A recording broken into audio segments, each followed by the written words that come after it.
Hello and welcome to another episode of the Sal Licata Show podcast, available on YouTube, Spotify, Apple, wherever you get your podcasts. Please download, rate, subscribe, like.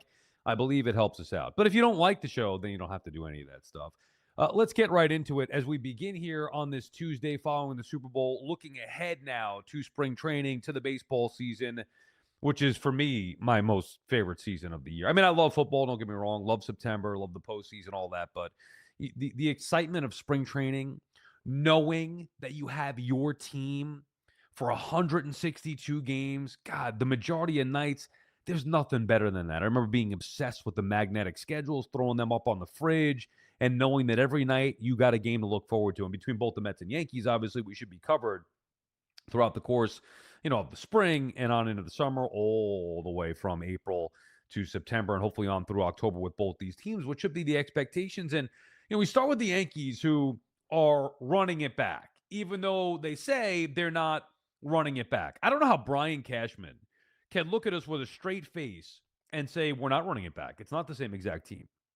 When if you actually look at it, it is the same exact team. It's the exact same team. Ryan Weathers is the only difference. Everything else is the exact same thing. Now, is that a bad thing?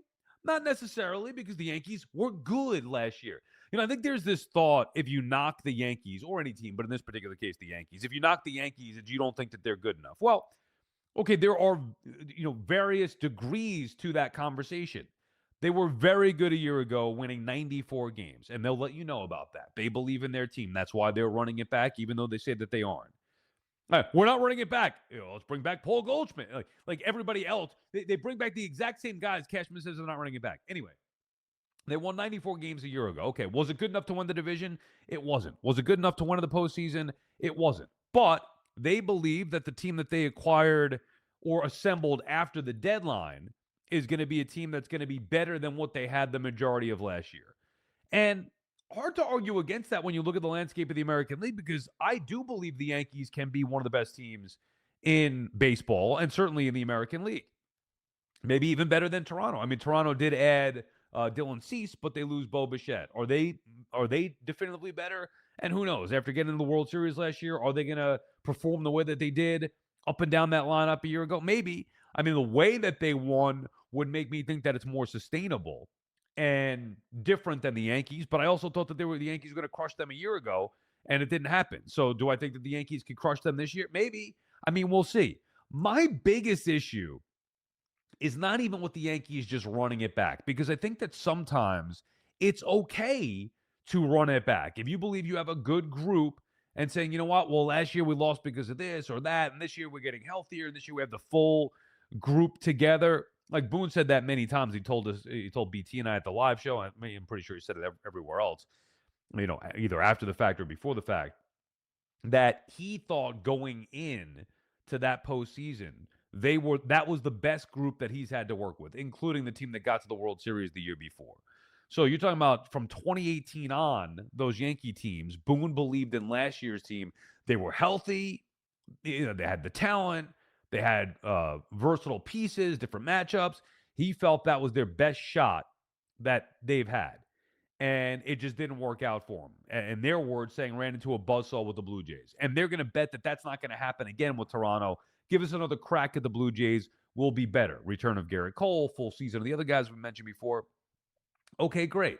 My issue is that why wouldn't you want to, say we have a good team and a good base and we can run it back, but also make the team better, definitively better going in? What would be the harm in trying to improve the ball club? I used this example many times before, and I'll do it again. If the Dodgers can win back-to-back World Series, which they did, back-to-back World Series champs, and in the offseason not sit there and say, we're good. We're good. I mean, we won 2 World Series. They're not saying we won 94 games and we got unlucky in the postseason. We ran into a buzzsaw. They're saying, you know what? We won 2 World Series, but we're going to go out there and get the best free agent outfielder and the best free agent closer. So if they could do that, why would the New York Yankees just say, 94 games, our odds are as good as anybody else. We're good with this. We're good with McMahon at third instead of going after Bo Bichette. The Mets had to make changes. We'll get to the Mets in a second, but the Mets had to make changes because they weren't good enough. But even if they were better than they were a year ago, they still would have made changes. That's what you're supposed to do. Try, especially when you're talking about the New York market or the top high-end markets. The idea is to get better. Yeah, okay, maybe we were a little unlucky last year from a Yankees perspective. Maybe we were a little unlucky, but we want to make sure that we're better than where we were a year ago. The goal should be to improve each year. That's where I don't understand what the Yankees are doing. And when you look at their lineup, it's the exact same thing.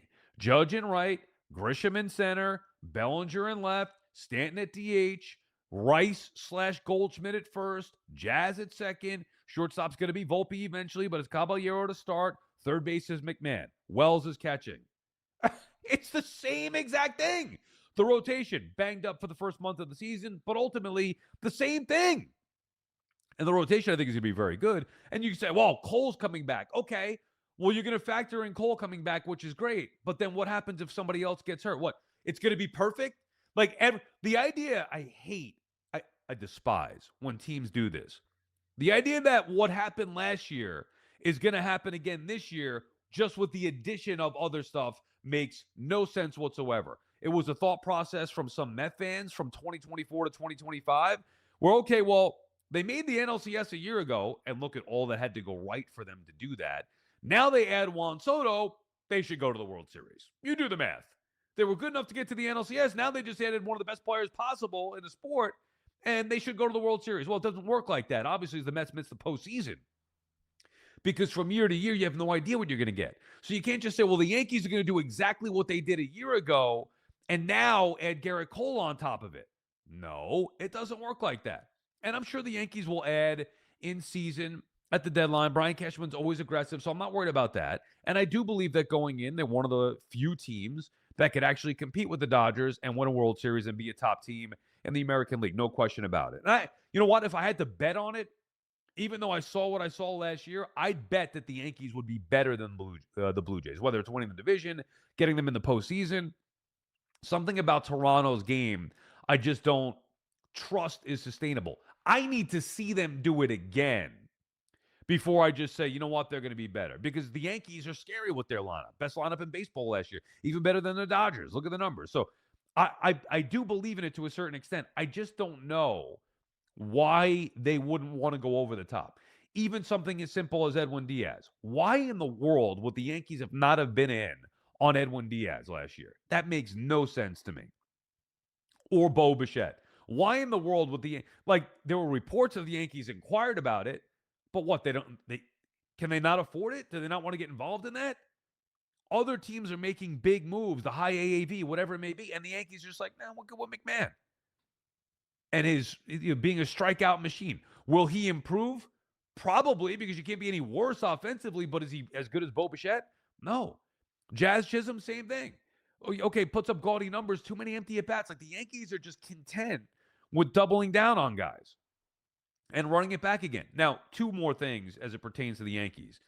One, I remember having this conversation with A-Rod. I don't know if it was when he was on with BT and I on the Fan or if it was at his holiday party, but he was talking about how he does believe while he doesn't believe in the Yankees, theory and the analytics and all those different things, he does believe in running it back with the same group for the most part, not to the T, maybe like the Yankees have done, but running it back, referencing that 09 team that ended up winning it all, although that wasn't really running it back because they went out there that year and added a bunch of different guys. But keeping guys intact, saying, okay, well, you don't want to just break it up just to break it up. If you're in the postseason every year, sometimes it takes a break to go your way or something like that to break through. So the Yankees, don't want to take a blowtorch to the core with a 94-win team that's always in the postseason, but that's different from what I'm saying. I'm saying add on top of that. The idea is to improve, not to just stay the same.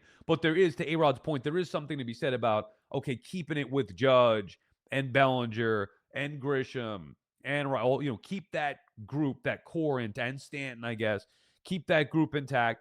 And the more, more chances you have to get in the postseason, maybe one of those times you'll break through. So we'll see. The other thing, and I can't even believe that I have to discuss this, but it just shows you how stupid people are. Goldschmidt coming back. Oh, oh, but what about Ben Rice? Ben Rice needs at bats. Why would you bring back Goldschmidt? Guys, Ben, Ben Rice is not going to lose playing time to Paul Goldschmidt.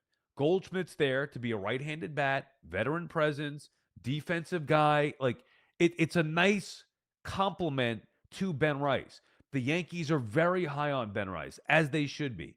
I would expect his bat to be in the lineup as much as humanly possible. Maybe not every single day. His bat will be in the lineup. And I would think against lefties as well. Maybe not all the time, maybe not to start. We'll see how that works out. He's not taking it bats away from Ben Rice. He's not going to stunt the development of Ben Rice. Good God. Come on, guys. Like, pay attention here. People freak out about the stupidest crap. Oh, MJ Melendez for the Mets. Oh, it's a good deal. It's a two-way deal. Who cares? It's a minor league deal. Guy probably won't even be on the roster when push comes to shove at the end of the year.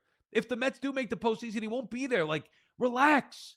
These moves that fans get worked up about, these insignificant moves. Paul Goldschmidt is basically insignificant. He's going to be a part-time player at best with the Yankees. Usually they'll have him in there against a lefty, mash a lefty. I mean, I don't know if Rice is going to DH, where they'd figure out Rice in there. I'd like to see Rice get some lefty on lefty at bats so he's prepared. I don't think that that's going to be the case, so that they're going to take Rice and just put him on the bench every single time a lefty's in there, or always pinch hit for him against the lefty. The sport is matchup based now. You know that. That's part of the game. But Paul Goldschmidt being back is not going to impact Ben Rice and his development at first base. I told you, Aaron Boone said to me, he believes Ben Rice is going to have a higher OPS than Pete Alonso. That just shows you how much they believe in Ben Rice. And after watching him outside of the postseason, after watching him last year, hard to argue against that. Rice looked like a beast. All right, to the Mets. My one concern with the Mets going into the season, and oddly, I don't have many concerns. You know, similar to the Yankees, we grade them on a curve, right? The knock with the Yankees is not, well, they're not good enough. The knock is, well, why didn't they try to get significantly better like the Dodgers did? But the Yankees are no doubt one of the best teams in baseball, and everybody knows they're going to make the postseason. They do every year. The Mets needed to make big changes because their team stunk a year ago. They had to take a blowtorch to the core, and they did that. One of the reasons, and I think they got definitively better. And one of the reasons that, or I should say that my main concern about the team, one of the reasons why I don't have many concerns is I like what they did, whether it's the depth in the lineup, whether it's the defensive improvement, the well-rounded baseball players that they have in compared to what they used to have, and obviously the starting rotation. Like, there are all reasons why I think the Mets are going to be far better than what they were a year ago. Maybe the chemistry improved as well. So I don't really have many concerns, oddly enough, going into the year. Now, first week of April, these guys aren't performing. Different story. I'll be on them just like anybody else would be. But going in, I don't have many concerns outside of the outfield. And even that, even with the outfield being the way that it is, I kind of like the mix and like the way that they built it. But if you paint worst case scenario for the Mets, you're talking about, Soto's going to do what Soto does. We know that. But worst case scenario in the other two spots would be Luis Robert Jr. doing what he's done the last couple of years, which, by the way, if he does that, it's still far better than what the Mets had a year ago and a significant upgrade over anything they've had in center field for quite some time. I joked around about the 190 thing yesterday, but his floor is basically 220, 15 homers, 20 steals. If he does that and plays Gold Glove defense, that's a significant upgrade. But the point is, he could be a high-end guy or he could be a bust. What if he gets hurt? The floor, if he stays healthy, are those numbers. What if Robert gets hurt and can't play, he plays 70 games? That's an issue. Who's the backup? Tyrone Taylor, that's not good enough. And now you couple worst case scenario with Luis Robert Jr., couple that with Carson Benj in left field, and again, love the upside there. I love that the Mets have built the team so that Benj has a clear runway. There is no roadblock. I wanted a little more insurance than Beatty, Tyrone Taylor, and Melendez. But if you do that, now you got to get the guy playing time. Like, who's going to sign here and say, well, I'm only going to be a backup, or in case this guy doesn't cut it, then I'll get some playing time. Guys want more guaranteed playing time. So where's the insurance policy? Where's the legitimate left fielder that you're going to get That's not going to be a roadblock for Carson Bench. So the Mets are in a spot where they're saying, we're counting on Carson Bench to be that guy, which I respect. I like it. You have to make room for the young guys to grow. So he's going to have an opportunity, a great opportunity to win the job, maybe even more so to lose the job. It's his job going in. So Bench can only lose the job in spring training. If he does and cannot perform and take that job by the horns or by the reins or whatever, now the Mets have an issue because now you could be looking at worst case scenario for Luis Robert Jr. And let's say worst case is he's hurt. Now you move Tyrod Taylor over, and now in Tyrone Taylor, and now you move to left field and you have Beatty and Melendez, and that's just not good enough. And that's an ugly scenario for a team that's trying to go win a division and go win their first World Series in 40 freaking years. So that's my biggest area of concern. People can pick apart the bullpen. I think the bullpen's actually deep. You talk about Williams, Weaver, Raley, AJ Minter eventually coming back sooner than later. Those are four. I always used to talk about the triangle of trust in the bullpen. Now it's got to be a square with how often the bullpens are used. So you get those four guys. It's not a bad square right there with Williams, assuming he can bounce back, and I think he will. Weaver solid, Raley solid, Minter solid, proven guys. And if not, they'll have to improve the bullpen. That shouldn't be that hard to do in season. Those things are fickle. Guys will come out of nowhere and have a good season, give you a good season, and get some big outs. So I'm less concerned about the bullpen. I'm not concerned about the starting rotation because I trust Freddie Peralta. I think McLean should be pretty good. And then of the guys behind those guys, Holmes you could pencil in and trust to do what he did a year ago. You hope that he could give you a little bit more length in these games, but he should be solid to a point where you could trust him. So I think they have three kind of known commodities: Peralta, Holmes, and McLean. Maybe less of a known commodity because he's only done 8 starts. But, I mean, those are pretty impressive 8 starts. So that should be a solid 3, which means you don't need Manaea to be an ace. You don't need Senga to be an ace. You don't need Peterson to be an all-star. What you need is maybe one of those 3 guys to have a plus season. And now all of a sudden you got a really good rotation with some depth. So I think their starting rotation going in going to be way better. Bullpen, no big issues with it, and it's easy to fix in season, or should be in theory. And I think the lineup is better balanced than it was a year ago with horses at the top that you know are going to hit: Lindor, Soto, Bichette. Polanco should be okay. The rest of the lineup, a bunch of guys that step into the batter's box and are a threat to hit 20 home runs every single time that they get in the box, or hit a home run, a threat to hit a home run when they step in the box, and guys with the potential to hit 20 home runs in a year, which is what they've done. Length throughout that lineup. Also guys that put the bat on the ball, that could run the bases. So I like everything, just mildly concerned going in about the outfield in the event that Robert gets hurt, or his worst case scenario, and Benj doesn't cut it. Then they're going to need to get an outfielder, because I don't think that they can sustain that throughout the course of a full year with Taylor and Beatty and Melendez being 2 of the 3 integral pieces in the outfield. All right, fun to talk some baseball here as we, like we said, start to move on from football season, although whatever the offseason brings, we will get into. We'll do some fun stuff with Jets and Giants along the way as well. Maybe some roundtable discussions about the direction where those teams are at. We'll get into some NBA as the Knicks continue to go, all that stuff. But really now it's going to be baseball front and center. Let's debut a new segment here that we're going to do on Tuesdays, as Badabooms came up with the idea: Tired or Wired. Badabooms, the debut episode of Tired or Wired. What do you have for us today? Would you like to explain it, or I can explain it? You look tired. You can explain it. No, I'm Are not you tired or wired yourself? I think I'm wired. Listening to you talk about baseball always gets me a little wired. What gets the juices flowing? We got juice. Yeah. We're warming up. All right. We're warming up here. All right. So you want to explain it? Go ahead. Explain it. So basically, the way this works is I'm going to give you some statements. This being the very first episode, it's going to be blanketed, I'll say. So, baseline segments, arguments that have been happening in New York over the course of the last year. I have 2 New York sports related, 1 blanket sports in general topic, and 1 pop culture, if you will. Okay, I like it. There we go. Let's see what you got for us. This is where you do the work. This is your opportunity. Don't screw it up. Go ahead. All right, sounds good. I'll take it and run with it like I have already. So the first tired or wired, Sal Licata. Juan Soto regrets his decision of Queens over the Bronx. Tired or wired? Oh, come on. You couldn't be more tired than that. I thought it was a tired narrative a year ago, although there was legitimate I don't want to say that there was regret. I think Soto was trying to adjust. He made a major decision. I do think he enjoyed being a Yankee. Certainly loved playing with Aaron Judge, loved playing under Aaron Boone, loved his time with the Yankee fans in the Bronx. But he felt the opportunity with the Mets was better, more money, the family thing, all those things where he was adjusting to it last year. And maybe there was some. I think anytime you transition with a move that significant, there's going to be maybe some, I don't even want to say second thought because I think that that's strong, but maybe missing the place where you were before a little bit. I think that that's normal, but I thought it was tired a year ago. I certainly think it's tired by now. All right. I don't hate that What at all. about I thought I you? was going to rile you up a little bit. Oh, you're asking me? Well, I I mean, think I think it's a little bit wired, Sal.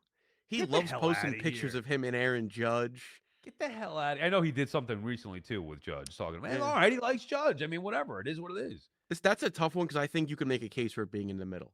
Like I think you can say there is a little bit of regret there. Well, no, but the segment's tired or wired. There is no Exactly, and that's why tired. you're the one who answers and not me. There is no tired, wired, sleepy, or whatever you want to say. Like I don't know what would the middle be between tired and wired.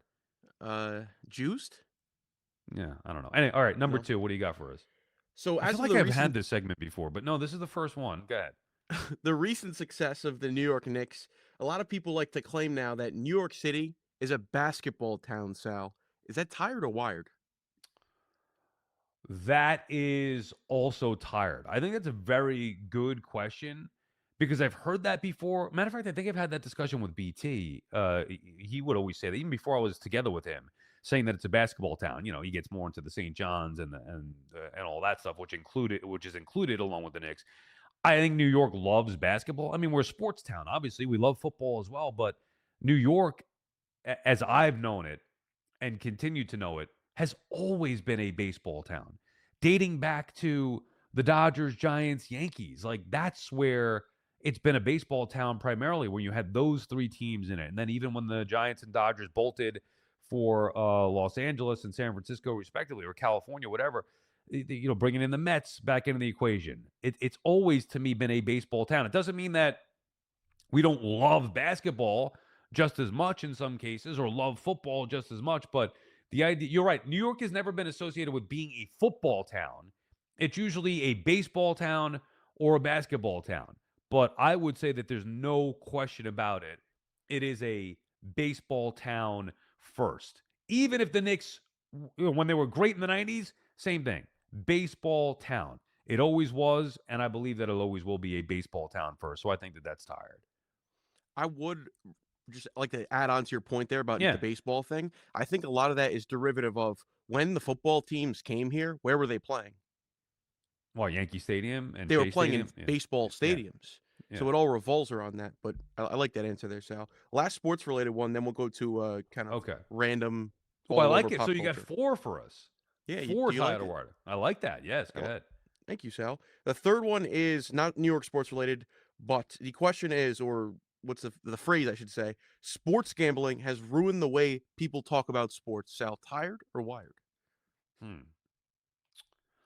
I would say, I don't know if I would say that it's the way that they talk about sports, but I would say that it's wired in that it definitely has changed the way that people consume the games.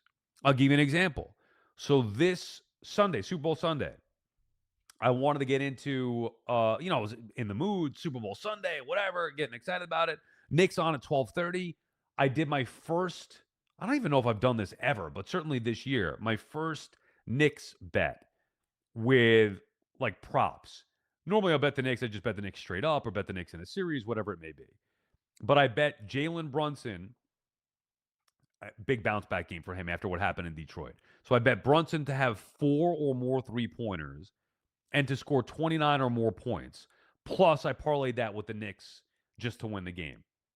And when you do that, now I loved it. And Brunson's still in the game, and the Knicks had a big lead late. And I was hanging on. I'm like, oh, God. He got hot. He needed 2 threes in the fourth quarter. Hit one. Now he needs just one more, and I'm going to go over both and win. And it was actually the last shot that he took. Drains the 3. Knicks go up a bunch. Timeout. Brunson doesn't see the floor again. But when he hit that 3 with like 4 minutes to go in the game, even though the Knicks are up 18, I legit jumped off the couch and screamed, scared the crap out of my daughter. If I didn't have that bet, I would not have had that reaction. And it skews the way that you're watching the game. Instead of just watching it from a Knicks perspective throughout the entire game, I'm wanting to see Brunson shoot more threes, right? It's just a natural thing. If I need him to make 4 threes, my instinct is watching that game saying, okay, well, yeah, that was a great pass to the guy who was cutting to the basket. Great move. Or Diwara, oh, that's nice defense or whatever. But good job with the offense. They're shooting the three yourself.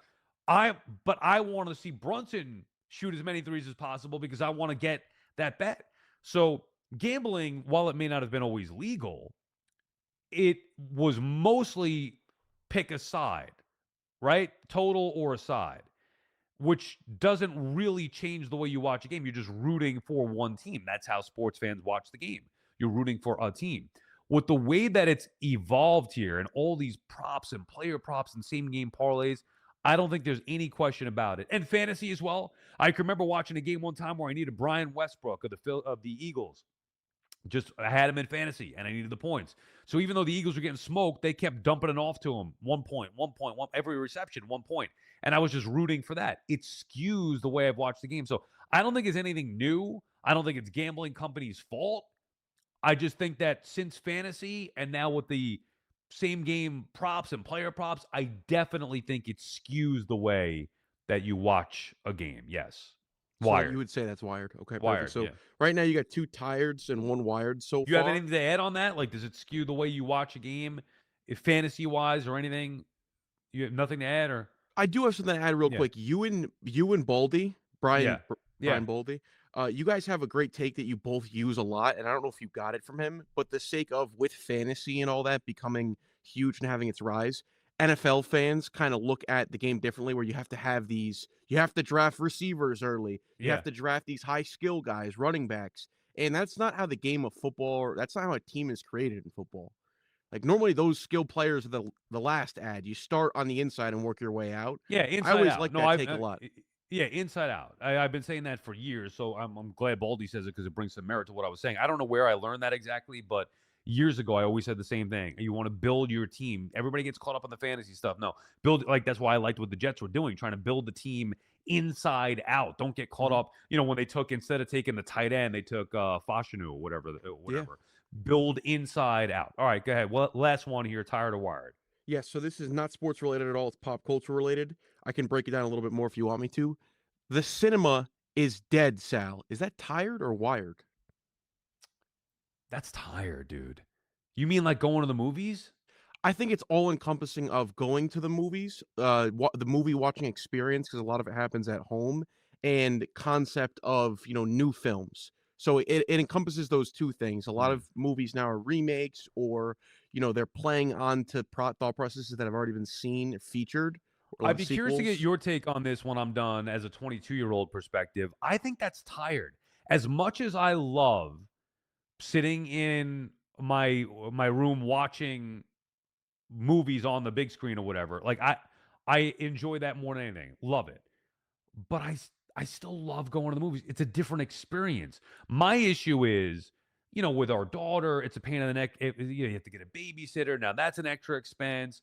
Is it worth it? Is that what you're going to do with the night out? Go watch a movie. So on rare occasions, will my wife and I will go to the movies. I love taking my daughter to the movies. We saw Zootopia 2. We went maybe say 3 times in the last several months. So, but there's nothing like getting the ticket, going to the theater, getting the bucket of popcorn, and just escaping for a few hours. The last one I think we saw, my wife and I, and we did get a babysitter, was Avatar, the new Avatar. And we loved it. It was great. So taking our daughter, going to the movies, I love it. As much as I love being home watching movies, and it's much easier that way. And I wish I had access to all the movies because I wouldn't have to go to the theater. I still love going to the theater. So I would say that that's tired. And I still think that they make good movies. Maybe not as often as they used to, like new a concept or new original, what do you call it, original screenplays. I just don't think it's as often, but they still make good ones. I think there's a lot of you asked for my opinion. So wait, actually, let's get your answer first. So cinema's dead, Sal. Tired or wired? Tired. Yeah, so I said it. I said it at the beginning. Oh, I just wanted to hit at the end there so we can. Tired. So No, you went excuse me. Cinema's not dead. Yeah, the cinema dead take is tired. cinema's dead. Yes, tired. So you Yes. had 3 tireds one Wired there for our first edition of Tired or Wired. Yeah. And you asked for my perspective on it as a youth. I do want to say Cinema is Dead is a tired take because there's so much more now. It is a little bit harder to find. A lot of these kind of big, what's like corporate theaters, I guess that's the word, don't showcase, these lower end, more independent level films. Like A24 is huge. They don't show a lot of the A24 in AMC's. I know that for a fact. For somebody who lives by an AMC, are you a fan of any of the A24 movies, Sal? I don't even know what that is, A24. That's like, Hereditary and, I'm trying to think of another one. It's a very, like, cinematic, format I feel like I've studio. seen it come up before a movie. Does it pop up on the screen and Yes, say yeah, eight? yeah, it's Yeah, a okay, right. production studio. Yeah, okay, yeah, but I don't know what that means. Yeah, but I don't think that cinema is dead necessarily. I think a lot of people who used to live on the cinema, like, the only way to watch movies is going to the theater, people who built that into every single weekend that they had. It's not like that anymore. It's more of like going to a theme park now if you live in Florida. The majority of the movies though that people consume, or at least me, and I would assume the majority of people as well, feel like it's at home. With Mhm, Netflix now, like Netflix has so many Oscar nominee movies right on there. So that's one thing. Not to mention all the other apps or services, whatever you call them, streaming services. Also, maybe going to the movies not as appealing as it used to be because these movies come out sooner. It used to be if a movie was in the theaters, you wouldn't be able to see that at home until it came out on VHS, several months later. mhm. So now it's like, if it's out of the movies, boom, before you know it, you could get it right on your screen, even if you have to pay, $15 or whatever it may be up there. So, all right. Were you, ever a big and I know you're a little bit older than me, this is huge for my generation. Were you ever a fan of, like, the Marvel movies, the Avengers movies, and all that stuff? Yeah, of course. Yeah, I mean, they got carried away, so I had to stop. But yes, of course, I Mhm. love those movies. Just the last memory I have of, like, the movies being really hot was Endgame and all that stuff where, Yeah. like, you had to buy the ticket as if it was a game, like, to Yeah. go to Ahead AMC of for time. Yeah, I opening know. night. Wild. But that still happens. That happened with It Wicked, I'm does. pretty sure. It's Certain definitely gonna movies. happen with this next when they come out with the Doctor Doom Avengers, What's the that's gonna be last what's the huge. last movie you've seen in the theaters? I think it was this movie I could be wrong, but I think it was this movie called Mickey 17 with Robert Pattinson, which was a How long while ago? ago. Probably, like, 7 months ago? You gotta get to the movies, bro. I've M seen uh, like I've was it seen The more Naked recent? Gun. I've seen Wicked, Wicked Two. No, not Wicked. Wicked Two. Avatar, Zootopia. I mean, I feel like I've You seen. a big The, Wicked guy? loved Wicked. Did you go with You? your daughter or your wife? First saw the first one at home with my wife and her cousin. Then the next one I went with my wife, no daughter. Oh, really? So she's not into that or she's still too young? She is a little bit into it now, not enough to sit through 2.5. Like we couldn't even finish the first one yet. We're It halfway doesn't through. scare her because when I was little, I was terrified Maybe of a the little Wicked bit. Witch. Oh yeah, me too, a little bit, but I love it. Oh, have you Yeah. seen Wicked? I've seen bits and pieces. I've heard some of the songs. Now, I Okay, used to think my mother was the Wicked Witch. That's why I was so scared. I thought the that's not belt and the nice. spatula was coming for me. Now they're gonna Yeah, listen to this well, on the TV later. It's right, gonna pop the right. The crowd. mother used the broom in a different way than the Wicked Witch. Yep. While we're on the movie topic, good job with the first ever Tired or Wired there, Badabooms. We'll do that every Tuesday, so make sure you get prepared for that.